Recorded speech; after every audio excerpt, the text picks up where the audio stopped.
こんにちは。自家製工房パン教室オランジュリーのミカです。今日は朝ごはんにぴったりなお惣菜パンを作ります。ハムとチーズに卵をのせて焼くだけ。ちょっと白身があふれちゃってもそれもまた手作りの良さです。では一緒に作っていきましょう。まず生地作りです。材料はこちらです。詳しい材料は概要欄に書いてありますので、そちらをご覧ください。粉類を混ぜて水分を加えていきます。粉がなくなるまでしっかり混ぜていきましょう。粉がなくなりましたらテーブルに生地を出していきます。遠くまで生地を伸ばします。しっかり材料を混ぜ合わせていきましょう。手と一緒に生地が戻ってくるようになったら、生地を左右に転がして強いグルテンを作っていきます。この時生地の変化を感じながら行ってください。弾力が出てきましたらグルテンのチェックをしていきます。薄い膜が張るようになったらこね上がりです。冷蔵庫からバターを出してきて混ぜやすいように細かく切りましたら、生地に混ぜ込んでいきましょう。生地をしっかり掴んで遠くまで伸ばして混ぜていきます。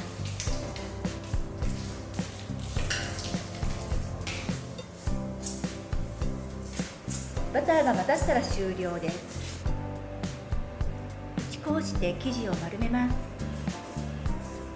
これから一次発酵に入ります。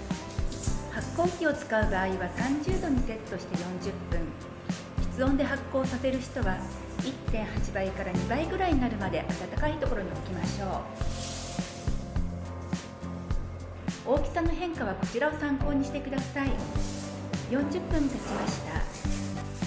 フィンガーテストをしていきます。人差し指を生地に刺して穴の大きさが変わらなければ発酵完了です。生地をテーブルに出してガスを抜いていきましょう。4分割をしていきます。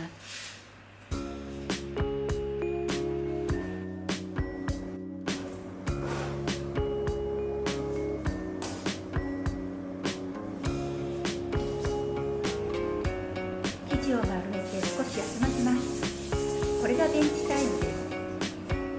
生地が緩くなって次の成形の作業がしやすくなります。乾燥しないように上にラップをかけて10分休ませましょう。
の後最終発酵に入ります。発酵機を使用する人は35度で30分、室温で発酵させる人は乾燥しないように上にラップをふんわりかけて暖かいところに置いておきましょう。途中オーブンに余熱を入れていきます。180度でセットしてください。もし毎日こねられないけれど自分のペースでパンを焼きたいなって思っている方がいましたら、私の本タッパーで始める高加水パンをぜひ手に取ってみてください。イースト少なめ、こねずにゆっくり発酵させるパン作りです。忙しい日々の中でもパンとちゃんと向き合える方法をご紹介しています。最終発酵の大きさの違いはこちらを参考にしてみてください。発酵が完了しましたのでクープを入れていきます。ハムとチーズが煮えるまで深く切り込みを入れていきます。両サイド1センチを残して深く切り込みを入れていきましょう。切り込みを入れたら指で少し開きます。卵を割り入れていきましょう。ちょっとね、卵大きかったので白身が溢れてしまいましたね。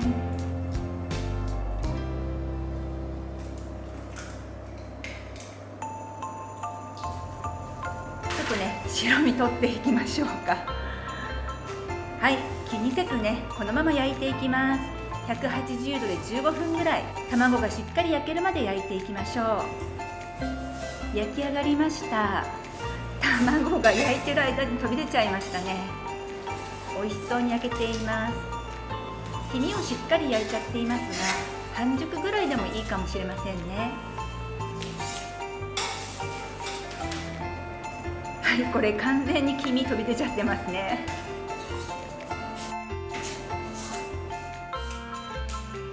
ブラックペッパーとパセリを振れば完成です。パプリカも合いそうですね。はい、ちょっと食べてみます。こんなにふかふかです。弾力ありますね。ちょっと食べてみましょう。しっかりね、焼いてるんでね、卵垂れてきませんが、ハムとチーズと卵、最高の組み合わせですね。これ卵がとろっとしてるともっと美味しくなるかもしれません。ぜひ作ってみてください。お家で作れるちょっと特別な朝ごはん。卵が飛び出ちゃってもそれも手作りの楽しさです。パン作りをもっと楽しみたい方は概要欄から無料のメルマガルバンリキッドの動画講座もチェックしてみてくださいね。気に入っていただけましたらぜひ高評価とチャンネル登録もよろしくお願いします。